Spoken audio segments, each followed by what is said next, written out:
BBC আন্তর্জাতিক সংবাদে আপনাদের সবাইকে স্বাগতম। এই মুহূর্তে আমাদের হাতে এসে পৌঁছানো ইরান, যুক্তরাষ্ট্র এবং ইসরায়েলের সকল ধরনের যুদ্ধের নতুন আপডেট আপনাদেরকে জানিয়ে দিব। শুরুতেই থাকবে সংবাদ শিরোনাম, এরপর বিস্তারিত। যুদ্ধ বন্ধে যুক্তরাষ্ট্রের প্রস্তাব খতিয়ে দেখছে ইরান। হরমুজ প্রণালীতে ইরানি জাহাজে যুক্তরাষ্ট্রের হামলা। আমিরাতে ইরানের মিসাইল ও ড্রোন হামলা। দর্শক, এতক্ষণ শুনছিলেন সংবাদ শিরোনাম, এখন বিস্তারিত।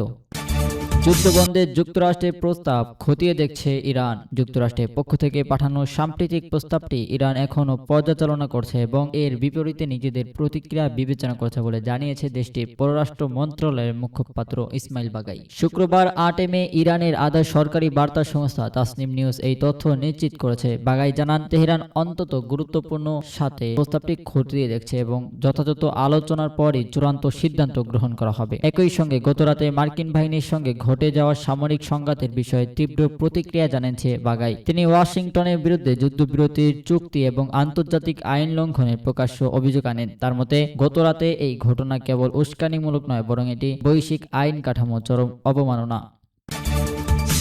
এরপর আপনাদেরকে জানিয়ে দিব হরমুজ প্রণালীতে ইরানি জাহাজে যুক্তরাষ্ট্রের হামলা। হরমুজ প্রণালী ও ওমান সংলগ্ন মকরান সাগরে একটি ইরানি পতাকাবাহী বাণিজ্যিক জাহাজে মার্কিন সেনাবাহিনী হামলা চালিয়েছে বলে খবর পাওয়া গেছে। গতরাতে সংঘটিত এই আকাম্মিক হামলায় অন্তত 10 জন নাবিক গুরুতর আহত হয়েছে এবং আরও 5 জন এখনও নিখোঁজ রয়েছে বলে ইরানের আধা সরকারি বার্তা সংস্থা মেহর নিউজ নিশ্চিত করেছে। মিনাও কাউন্টির সমুদ্র সীমার কাছাকাছি অবস্থানকালে পণ্যবাহী ওই জাহাজটিতে লক্ষ্য করে আঘাত হানা হয়। হামলার পরপরই জাহাজটিতে ভয়াবহ অগ্নিকাণ্ড ঘটে। জানা গেছে, ঘটনার সময় ওই কার্গো ভেসেলটিতে মোট 15 জন নাবিক দায়িত্বরত ছিলেন। তাদের মধ্যে আহত 10 জন উদ্ধার করে দ্রুত স্থানীয় হাসপাতালে হস্তান্তর করা হয়েছে। নিখোঁজ বাকি 5 জন নাবিকের সন্ধানে স্থানীয় উদ্ধারকারী দল এবং অনুসন্ধান বাহিনী সাগরে তল্লাশি অভিযান চালাচ্ছে। সর্বশেষ আপনাদেরকে জানিয়ে দেব আমিরাতে ইরানের মিসাইল ও ড্রোন হামলা। সংযুক্ত আরব আমিরাতে প্রতিরক্ষা মন্ত্রণালয় জানিয়েছে, ইরান থেকে নিক্ষেপ করা 2টি ব্যালিস্টিক ক্ষেপণাস্ত্র এবং 3টি ড্রোন ইউএডি